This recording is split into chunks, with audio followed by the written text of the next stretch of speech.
आज फिर किसी बेटी का कत्ल हुआ और आज फिर से हम प्रोटेस्ट करेंगे और घर चले जाएंगे। मुझे ये बात समझ में नहीं आती कि पाकिस्तान इकलौता ऐसा मुल्क क्यों है जिसमें इन सब चीजों के रेशो ज्यादा बढ़ते ही हैं, कभी कम नहीं होते। तुम पिछले केसेस उठा के देख लो, 2018 के, 2019, 2020, 2021, 2022, 2024 और 2025 अब चल रहा है। अभी भी वही केस, वापस वही चीजें दोहराई जा रही हैं। 7 साल पहले भी एक छोटी बच्ची का केस आया था जिसका नाम था जैनब। ये केस ना मुझे कभी नहीं भूलता। अगर आपको जैनब के केस के बारे में नहीं पता तो let me tell you. Zainab रोज कुरान पढ़ने जाती थी। 4 जनवरी को भी वो अपने मामूल के मुताबिक कुरान पढ़ने गई, लेकिन वापस नहीं आई। 5 दिन बाद उसकी डेड बॉडी मिलती है कूड़े के ढेर से, वो भी लाहौर से। जैनब की ऑटोप्सी रिपोर्ट से ये पता चलता है कि उसका एक्सटेंसिवली रेप किया गया और टॉर्चर किया गया और उसके बाद उस मासूम बच्ची को मार दिया। वो मासूम बच्ची सिर्फ और सिर्फ 7 साल की थी और जिसने उसका रेप किया था वो 24 साल का इमरान अली था। तो जब इस केस की पूरी इन्वेस्टिगेशन हुई तो पता चला Imran Ali identified as a serial killer responsible at least 7 previous rapes and murders of adolescent girls in the region. ये घटिया आदमी एक सीरियल किलर है और रिस्पॉन्सिबल है eight least 7 previous rape and murder. ये घटिया इंसान पहले भी 7 लड़कियों के साथ रेप और मर्डर कर चुका है। अभी भी पाकिस्तान में ऐसे बहुत सारे केस हैं जो सामने नहीं आते। अभी अभी एक नया केस आया है इकरा का, जिसकी डिटेल्स पढ़ते हुए मेरे रोंगटे खड़े हो गए थे। इकरा सिर्फ 18 साल की थी और उसकी शादी को 7 महीने हो गए थे and she was 6 month pregnant. उसका घटिया शौहर एक टेलर था, मतलब कपड़े सिलाई करता था। उस घटिया इंसान ने कैंची से उसके सर में सुराख कर दिए। उसके बाद उसको हॉस्पिटल लेके जाया गया। डॉक्टर्स का कहना था कि आज से पहले उन्होंने किसी की इतनी बुरी हालत नहीं देखी।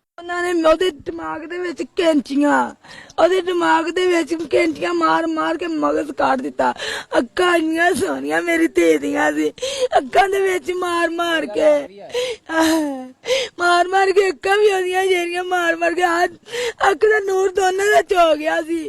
कोई इंसान ऐसा कैसे कर सकता है? लेकिन मुझे लगता है कि उसका और एक इंसान तो बिल्कुल भी नहीं था। उसे इंसान नहीं कहा जा सकता, उसे जानवर भी नहीं कहा जा सकता, क्योंकि जानवर भी बहुत अच्छे होते हैं। इस सब में मुझे ये समझ नहीं आया कि उस इंसान की माँ ने उसको मना नहीं किया, उसको देखा नहीं, उसको रोका नहीं। ऐसा तो मुमकिन नहीं है कि उसकी माँ को कुछ पता ना हो। फिर मैंने उसकी माँ का इंटरव्यू देखा, जो देखने के बाद मैं खुद शौक में चली गई। अच्छा बस फिर किवें मारी है मुंडे ने तेरे?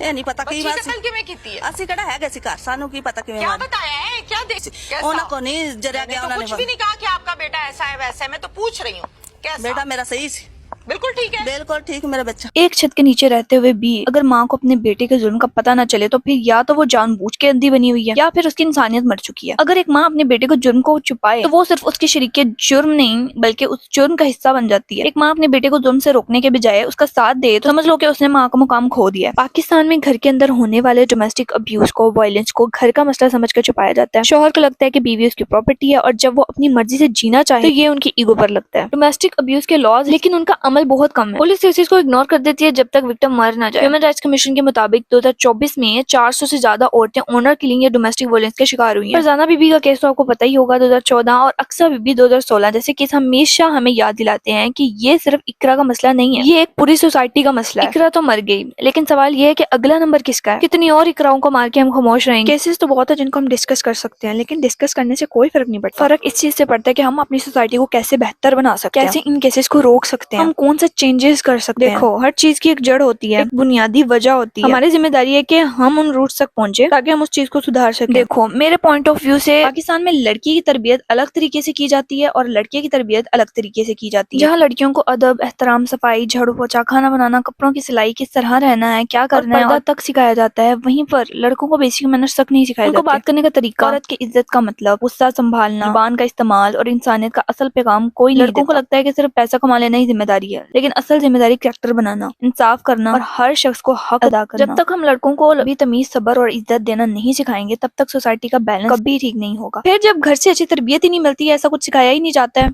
और फिर ऐसे मर्द बाजार में जाते हुए घूरना और फिर घूरते ही रहना, गली में जाते हुए अकेली औरत को टच करके भाग जाना, सीटियां बजाना, औरत को माल कहना। इसलिए अगर आप एक अच्छे आदमी हैं, अच्छे खानदान से हैं, जो इज्जत और अदब को समझते हैं, तो मेरी बातों को अपने फेफड़ों में मत लें। लेकिन अगर आप उन मर्दों में से हैं जो लड़कियों के साथ बदतमीजी करते हैं, बाजार में खड़ी हुई औरत को दीदे फाड़ फाड़ के घूरते हैं, औरत की इज्जत और एहतराम का आपको बिल्कुल नहीं पता, तो फिटे मुंह है और मेरे लफ्जों को अपने फेफड़ों पर जरूर। शुक्रिया। तो इसकी स्टार्टिंग आंखों से होती है। पहले आंखों से दीदे फाड़ फाड़ के घूरना, फिर हाथ लगाना, छेड़ना, बदतमीजी करना, और फिर ये सब बातें रेप तक पहुंचती हैं। और ऐसे से मर्द इस चीज का बिल्कुल ख्याल रखते हैं कि अगर उनके इर्द गिर्द कोई औरत है तो उसको गलती से भी कंफर्टेबल फील ना हो। जब तक हम अपने बेटों को ये नहीं सिखाएंगे कि इज्जत सिर्फ अपनी माँ, बहन और बीवी की नहीं हर औरत की होती है, तब तक हम अपनी बेटियों को चाहे जितना पर्दा करवा लें वो महफूज नहीं हो। खुदा का वास्ते अपने लड़कों को अच्छी तरबियत दें, उनकी हर आदत पर नजर रखें, उन्हें छोटी सी उम्र से सिखाएं कि लड़कियां चीज नहीं इंसान है। उन्हें इज्जत, हया और जिम्मेदारी का पैगाम दो। जिस घर का लड़का इज्जत देना सीख जाता है वहाँ की लड़कियां हमेशा महफूज होती है। और लड़के की तालीम और तरबियत को कभी भी हल्के में मत लो। आज का लड़का कल का मर्द बनता है, इसलिए जरूरी है कि हम उन्हें इज्जत, अदब और मोहब्बत सिखाएं ताकि हमारी बेटियां भी खुश रहें। ऐसे कि हम अपनी बेटियों के लिए एक खुशगवार महफूज माहौल तैयार कर सकते हैं। अगर तुम्हें मेरी बात पसंद आई तो ठीक है, और अगर नहीं आई मुझे फर्क नहीं पड़ता। ये वीडियो तुम्हें इंटरटेन करने के लिए नहीं, तुम्हें जगाने के लिए बनाई है। ये आवाज उन बेटियों के लिए है जो चुपचाप जुल्म सह रही हैं, उन माओं के लिए है जो डर के साए में जीती हैं। मैं यहाँ लाइक्स, कमेंट या तालियां लेने नहीं, मैं यहाँ सच कहने आई हूँ। और सच ये है, जब तक तुम अपनी बेटों की तरबियत ठीक नहीं करोगे तुम्हारी बेटियां महफूज नहीं होंगी। सोसाइटी को बेहतर बनाना है तो पहले घर से शुरू करो, अपने बेटे से शुरू करो। तितलियों के पंखों पर रख दिए गए पत्थर,